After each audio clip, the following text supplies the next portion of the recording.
Mr. Duke, thank you very much for coming in today. Thanks for having me. Tell me about this movie, Dark Girls, a new movie you've been working on. Dark Girls is a documentary. It's 74 minutes, I think, altogether. And it deals with colorism within our own community, or in our own communities globally. And it deals with the preference in our communities of light skin over darker skin. And we examine the issue from an historical, global, psychological, quantum physics, psychiatric point and healing point of view. Rise, Dark Girls. I can remember being in the bathtub asking my mom to put bleach in the water so that my skin would be lighter and so that I could escape the feelings that I had about not being as beautiful, as acceptable, as lovable. If we're all just hanging around and a dark-skinned girl will pass by, they'll be, oh, well, she's pretty for a dark-skinned girl. And I'm like, what is that supposed to mean? I used to wish that I can wake up one day lighter or wash my face and think that it will change. I thought it was dirt and I tried to clean it off, but it wouldn't come off. This is a very strong conversation that you're starting, very powerful conversation. Some say it's a little bit long overdue. Why has it taken this long for some of these things, very important, pertinent issues to be brought to light? I think for many cultures, the most painful issues of the culture are not easy to talk about, so we keep them in.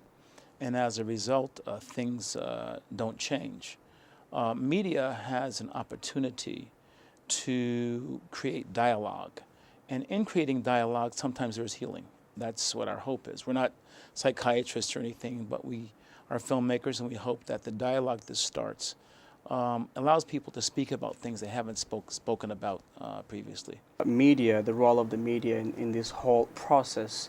There's some who say that media has been part of the process of creating the stereotype of putting the lighter individual on the airwaves more than the darker person. Do you see the media itself also needing to start changing the way it views the dark and light dynamic among African American society? Well, there are several layers to that. Yes, media does impact this issue in very powerful ways. Let me start with saying that I think people that are in charge of media feel more comfortable with beauty standards that are related to themselves. And so the lighter you are and the more your hair is like the person in charge of media, there's a level of comfort there in terms of beauty standards that a person of my complexion, and with all due respect, your complexion, does not make people feel the same level of comfort. And then there is the level of what I call commission and omission. Commission is when I say, through an image I present, that you are either stupid or comical or buffoonery or bad or negative or whatever it is, by something I write for a film or a television show or a magazine or animation or whatever. And it says that I think this of you, and it's not positive. That's the sin of actually I'm committing to a statement or a belief system. The sin of omission is equally as, painful and insidious, in the sense that instead of committing to the statement, whenever there's something holistic, whenever there's a whole family, whenever there's a hero, whenever there's something positive, you're not there. You see, you don't exist in that realm of reality.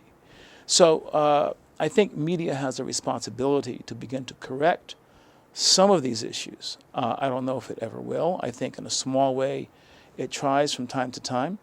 But fundamentally, I think that media really impacts our children, whether it's through games or TV, cell phone apps, whether it's through television, film, books, animation, makes no difference. The way children see themselves at an early age impacts them forever. Now, the root of this Eurocentric view of beauty is very much rooted in some racial. It has racial overtones, if not undertones. How come black people, and when did black people start being part of the people that perpetuate the same racism against themselves? Well, enslaved. Was that even called racism when it's within the same group of people? Well, there are a lot of people in our community that feel that black people can't be racist because we're black and we're not empowered. I think that's a lot of garbage. You can treat somebody in a disrespectful way because you're black doesn't mean that the pain is any less. And so if you go back to slavery, there were the house Negroes and the field Negroes. The house Negroes were the people who, the women were raped by Massa, and they looked more like Massa, and therefore they were his children. There was an understanding in the household that they would come in the house, and they would serve the house and cook and the rest of it, and they would be in charge of the field Negroes sometimes, who were darker, etc. I think that quantum physics level of energy, that historical dynamic, has been carried on through history, throughout history, to us today. There is some understanding, and that lighter is brighter, smarter, prettier. If you have there are clubs in Harlem called the Snow and Blow Club. The Snow and Blow Club. Snow and Blow. If your skin was almost as white as snow, and your hair blew in the wind, you could get in the club. If you're a black person. If you're a black person. Now, you and I couldn't get in that club. Absolutely not. I don't have no hair. I don't think your hair blows in the wind, right? No, neither. So I don't think. I have a nappy hair. That's not going to work. So we couldn't get in. There was the brown paper bag test. If paper bag be held to your face, if your face was darker than a paper bag, you're not getting in that club. So we inherit these values of beauty, these systems of self-degradation through historical kinds of impacts. And this is not a domestic phenomenon. This is global. Skin bleach cream is a multi-billion-dollar business globally. So this is not just black. This is in India, China, Korea, parts of Japan. I mean, this is a global phenomenon. Just doing something small as standing in front of the class to do show and tell. I wouldn't look up. I wouldn't make eye contact with anyone. I would hold my toy really tight because I knew my toy loved me, even if they didn't. Here comes Blackie. Here comes Tar Baby. I remember one in particular, they used to say, "You stayed in the oven too long." And that was really hurtful. They would do it every single day without let up. On the playground, in the classroom, in the cafeteria, just constantly, you got it. So I didn't really have a high self-esteem. It was so damaging. It made us feel like we weren't wanted, that we were less than. My mother and her friend, we were driving somewhere, and she's bragging on me. She said, "My daughter is beautiful. She's got great eyelashes, she's got the cheekbones, she's got great lips."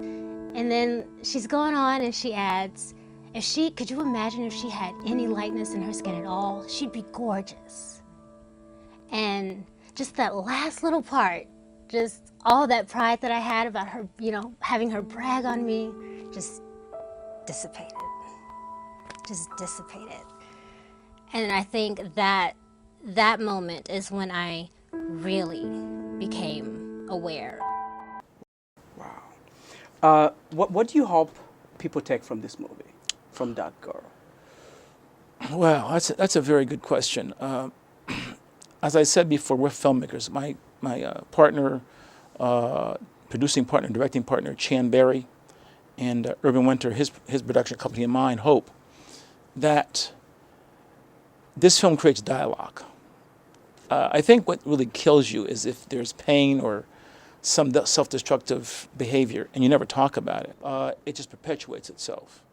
But at least if there's a dialogue, we're not saying everybody has to agree, but if you talk about it, it's the beginning of healing. Absolutely. And that's what we hope that this film does. And we have I have more films coming after this, which are, the next one is called The Yellow Brick Road, or Yellow Gals, which deals with light-skinned women, what they go through. The assumption is they have it easy. This is not true. In a lot of ways, they have it as equally hard as dark-skinned women do. And the film after that, we're filming at the same time right now, is called What is a Man? And What is a Man deals with the distinction between being a male and a man. What are those specific distinctions? And we examine it from various points of view. Deeply sociological issues Oh, here. anthropological, sociological, historical, quantum physics, all those points of view. We're filming that now. And the last film we're filming is What is a Woman? What is the difference between being female and being a woman? There are historical, anthropological, sociological implications of that unfortunately I think we've lost to a certain extent. And it's been homogenized into these one kind of categorical systems that the distinctions no longer matter. If you go to YouTube, very disturbing to me, on YouTube, if you look up under 2921, young black man, I think he's from Knoxville, I'm not sure. But anyway, he's 29 years old, 21 children, 11 different women. Wow. That's a male.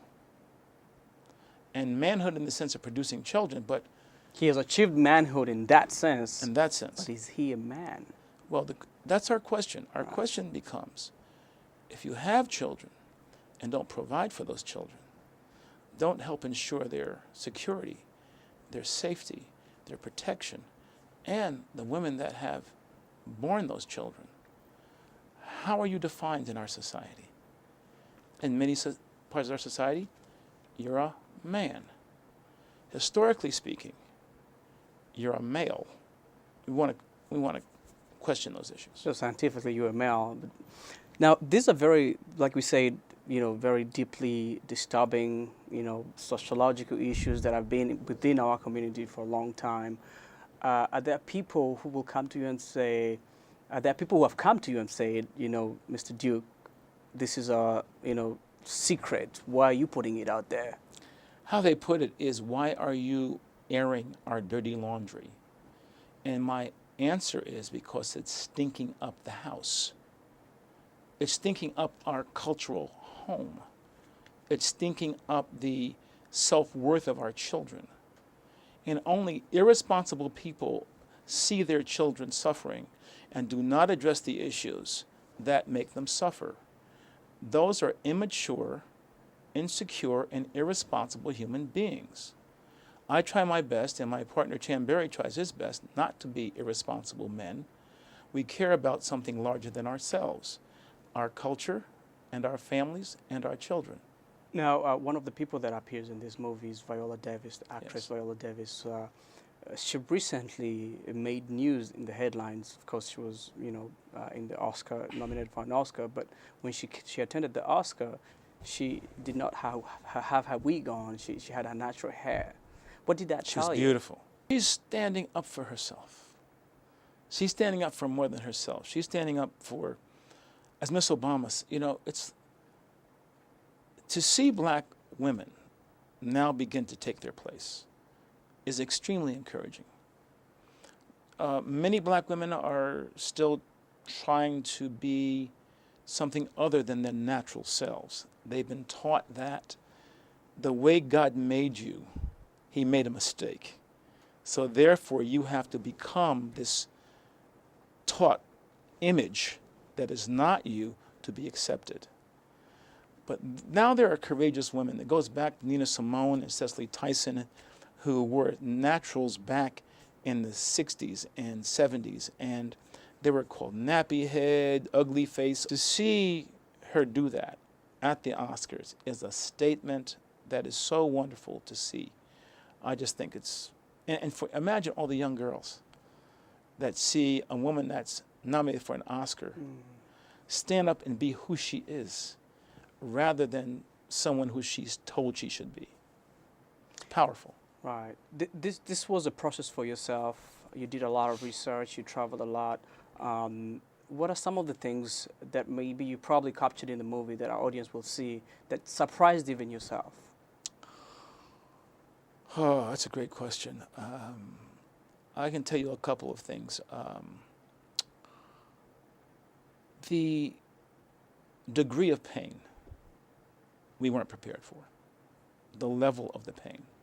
And at such a young age, you'll see a 6-year-old child pointing to posters, and when they ask her which is the pretty doll, it's never her, it's a white doll. And they ask her what the ugly doll is, it's her, it looks like her little dark finger. She'll be the smart child. And why is she the smart child? Because she is white. Okay, show me the dumb child. And why is she the dumb child? Because she plays. Well, show me the ugly child. And why is she the ugly child? Because she plays. Show me the good-looking child. And why is she the good-looking child? Because she likes skinny.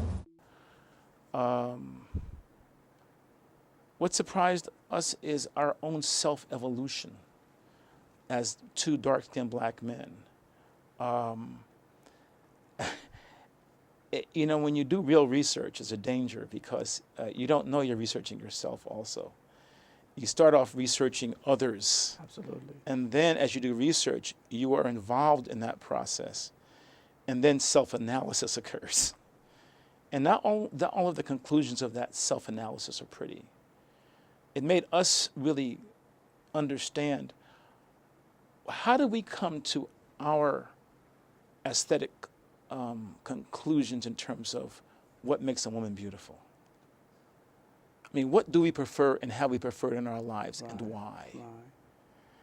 That was one of the most significant evolutions for me, or revelations for me, in terms of me as a human being, and also for Chan, because it made us both say, we're also products of something. Absolutely. So there's a natural inclination to gravitate towards a certain hue, even for men. But let me ask you then, because we're taught, we're from a very early age. It's kind of embedded in you at a very From your father and mother. Right. Do you see what I'm saying? Right. It's not like you see a certain hue and then you respond to it either positively or negatively. It's something that was, kind of, it's in you, that comes with you from what you learn from, the process of when you're growing up. Have you had any audience responses that have surprised you yourself? Like people who have watched this movie? What do people tell you when they come to you after watching the movie? Some of the most powerful things are women saying, "Thank you for giving us a voice. We had no voice with this, and we were embarrassed to talk about it. We've been in pain for many years. Thank you for giving us a voice to discuss it." Other people say to us, "Is it really necessary to discuss this any longer? Aren't we past that in this post-racist era?" Some black folks actually believe that. And we control our tempers when they say that. There's something that happened, I'll tell you something that's not, we got on camera, but was probably one of the most painful interviews we had, if not the most painful one. But the sound was not right, and we lost some of the footage. A dark-skinned woman from Poughkeepsie, New York, where I'm born, we're interviewing her, and we ask her, what is the most painful thing about this entire thing in terms of you and what you've gone through? And she said, she's like in her, I think, early 40s, late 30s, and she said, well, that's easy. Until the last 10 years or so, I had very low self-esteem. And so when I went out with a man, or when I had a boyfriend, I'd go to his apartment, or he'd come to mine. And if we went out in public, which was seldom, I would drive him and kind of act as an assistant. But I have never ridden in the passenger seat of a man's car. Saying that, if I had a little girl, I didn't want her to be dark.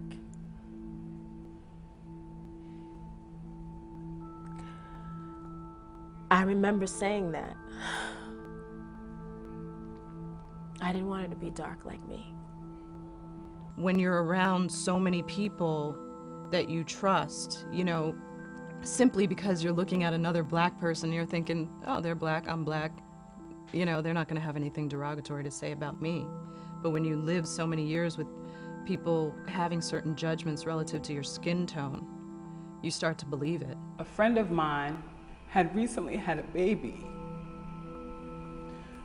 And so, you know, it was my first time seeing a baby, and the baby was beautiful. And she said, "Girl, I'm so glad she didn't come out dark."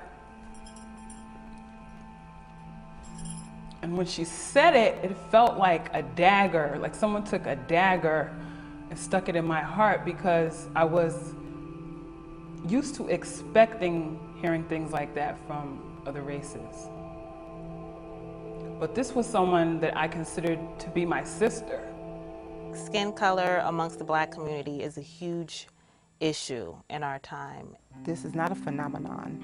It's just the reality in the black culture. I believe we didn't like ourselves. I'm sure it started with slavery, but I think we kept the vicious cycle going. I mean, you know, dark-skinned women, I don't really like dark-skinned women. Like, they look funny beside me. So, you know, I'd rather not date a dark-skinned woman.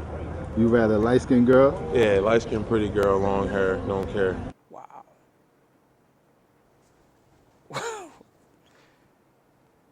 That took our breath away, literally. Yeah, absolutely. So, at the end of it all, how do you define a dark girl? Who is a dark girl? I mean, we have very different color complexions as, you know, black people, you know, people of color. How do you define a dark girl? I think all women are dark girls in this sense. God does not make mistakes in terms of color, etc. And when you are told that how you've been born is not good enough, and you must meet some anorexic standard of something that is manufactured by someone for profit, then you're going to be a dark girl until you realize that whatever they told you was a lie. For example, while the irony is this, while black women are getting their skin bleached and getting their hair straightened and extensions and all that, right? White women are going to tanning salons, risking skin cancer, getting butt lifts, Botox lips, and crinkling their hair to look more ethnic. Does that tell you something? The irony of ironies The of it. irony of nature, I guess. And the irony of the fact that you're being told that you're not good enough and you're buying into it. How you are born is fine, period. Did you do any research on how this affects communities outside the African American community, say in Africa, say communities like in India? We did research. We had in the film we have Cuban, Dominican Republic, Korea. We have Africa and different nations where the women are told, literally, I'm quoting, "Don't stay in the sun too long." Why? Because your skin will get too dark and you'll shame the race. Don't bring any dark-skinned boys into the house. Marry light. They're saying this on camera. This is from the Dominican Republic. This is from Cuba. This is from Africa. This is from different parts of the world. This is not a domestic phenomenon. Skin bleach cream is a multi-billion-dollar business. Places that I've gone that there are just a lot of whites, and they would tell me, "You have such beautiful skin. Is that your hair? Did you dye? Is that your natural color?" And you know, it's really questionable to me. Why is it that they think that I'm so beautiful and my own people don't see any beauty in me at all? I was once on CNN debating the whole controversy about Beyonce's L'Oreal ad, when, you know, a picture of her just in motion was placed against a picture of her in print. You know, everybody said, oh, there's no way that they didn't lighten her skin. And, you know, I just don't want to believe that that is still happening this day and age. You got that good hair, too. You like what? I like girls with that light complexion look. Oh, man. You're a moron. I can't help it. What, being a moron? Yeah, that too. This is something, in India, men get their skin bleached because if your skin is darker, it means you work in a field. If your skin is pale, it means you work in an office. Wow. So women are more attracted to the lighter skinned men because it means that they are more educated, apparently, or whatever it is. Is there something a little interesting about that? But this is not limited just to people who are educated, or people who are not educated. Even no, people who have gone to school, have degrees and understanding. No, you would think that nothing to do with intellect. This is not an issue of intellect. This is an issue of how can I say self-esteem and self-worth, which is hooked to emotions that are deeply seated from an historical anthropological inheritance. The issue is it's never questioned. And that's what we try to use media to do, to question the assumption, to question the unspoken and assumed assumption. Without questioning it, nothing ever changes. And when you see children suffer, I was at the Lynx here, and a dark-complected woman, this is like 2 months ago, and the Lynx are supporting our film. And she said, thank you so much for making this film, because my daughter came home from school 2 weeks ago and said, Mommy, can I get lighter? And she said, why? I said, because they're calling me Blackie and Tar Baby and Ape Face on the playground, the black children. This is not 50 years ago. This is 2 months ago. Wow. And finally, does it make any difference? So are we on, say, a progressive path? You see any type of change or evolution in how we view race, given that we have an African-American president in power, but also we have a quote-unquote dark girl in the White House in the names of Michelle Obama, the First Lady? I think Mrs. Obama being there, and being the First Lady,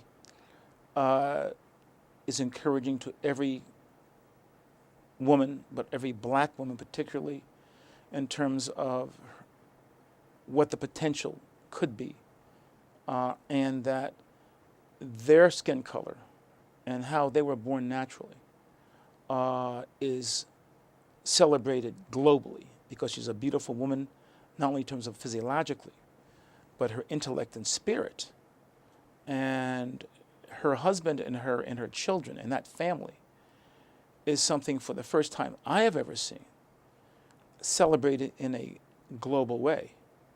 I think it's of major significance, and what she stands for, and helping children, and the whole thing she's doing with in terms of eating correctly and self-regard for your body and these kinds of things.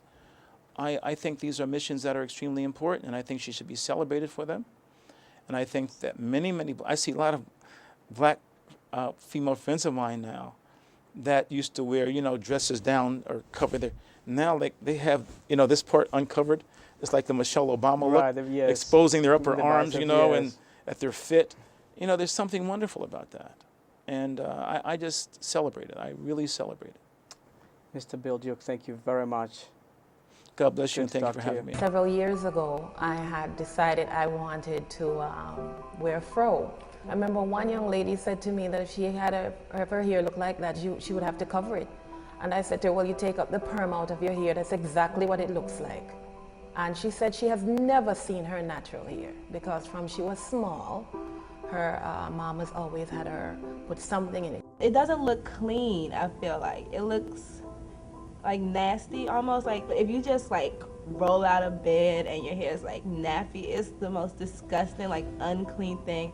I've had issues with having longer hair since a small child, and it did come from Black kids. Being in school, there was just such a separation among girls who were lighter skinned and girls who were darker skinned.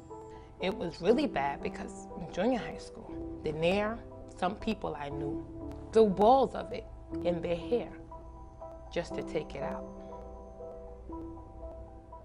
Yeah. So we were separated, and it caused a lot of friction amongst children, which now as an adult just seems stupid to me. The racism that we have as a people amongst ourselves is a direct backlash of slavery. The house niggas versus the field niggas, the paper bag rule, if you're darker than a paper bag, you know, and the whole thing, it's like we as a people were so disenfranchised that we adopted some of that, a lot of that. I think the problems within the Black community has to do more with our lack of unity. We don't really see each other as being part of the community, partly because we don't have a language. We don't have something tangible aside from our skin color to say, I am part of you, you are part of me. In the Black community, it's like, no, I'm not Black, I'm Caribbean. Or I'm not Black, I'm Haitian. You're Black. Rise, dark girls. Rise.